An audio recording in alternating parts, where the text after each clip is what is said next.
নবীর স্ত্রী বলছে 3 মাস 3টা চাঁদ উঠছে ডুবছে, রাইনা হেলালান সুম্মা হেলালান সুম্মা হেলালান, 3 চাঁদ 3 মাসে নবীর 9 জন বিবির কারো ঘরে আম্মা জান আয়েশা বলে 1 ফোঁটা চুলায় আগুন জ্বলে নাই।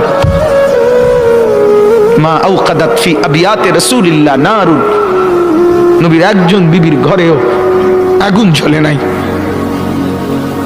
আল্লাহ নবীর স্ত্রী আয়েশা একদিন বলছিলেন নবীকে পিঠে হাত বুলাইয়া, ইয়া রাসূলুল্লাহ, স্বামী আপনার পিঠ ছিদ্র ছিদ্র কেন, পুরা পিঠ চালনির মতো ছিদ্র ছিদ্র কেন? আপনার কি ছোটবেলায় বসন্ত রোগ হয়েছিল, গোটা হয়েছিল?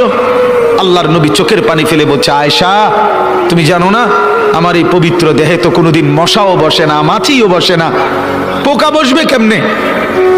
আমার পবিত্র দেহে তো হাঁটলে মেশকের গ্রান বের হয়, আমার পেশাব পায়খানাও তো কোনোদিন জমিনের উপরে 1 সেকেন্ড থাকে না, মাটি ফাঁক করে ভেতরে নিয়ে যায়, সেই আমার গায়ে গোটা হবে কেন? আয়েশা এগুলো আমার তায়েফের পাথরের আঘাতের রক্তের দাগ।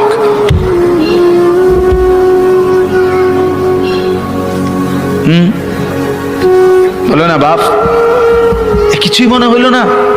এভাবে ভুলে গেলেন, ভুলে গেলেন? রাসূলুল্লাহ সাল্লাল্লাহু আলাইহি সাল্লামকে একবারও মনে হলো না? আল্লাহকে ভালোবাসেন, নবীকে ভালোবাসেন, আখিরাত চিনেন?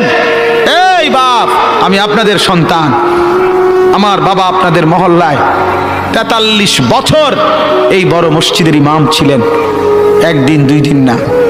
আমি এই মাটিতে বড় হওয়া ছেলে, এই প্রাইমারি স্কুলের ছেলে, এখানেই বড় হয়েছি। এরা সব আমার আপনজন। আমি আমার আপনজনদেরকে শক্ত করে বললাম, আমি যদি কারো ভাতিজা হই আপনি আমার চাচা, আমি চাই আমার চাচা যেন হয় জান্নাতি। আমি যদি কারো নাতি হই আপনি আমার দাদা, আমি চাই আমার দাদা যেন হয় জান্নাতি। আমি যদি কারো ভাই হই বন্ধু, তো আমি চাই ভাই 2 ভাই মিলে একসাথে হই জান্নাতি। আল্লাহ তোমাকেও তৌফিক দেন, আমাকেও তৌফিক দেন।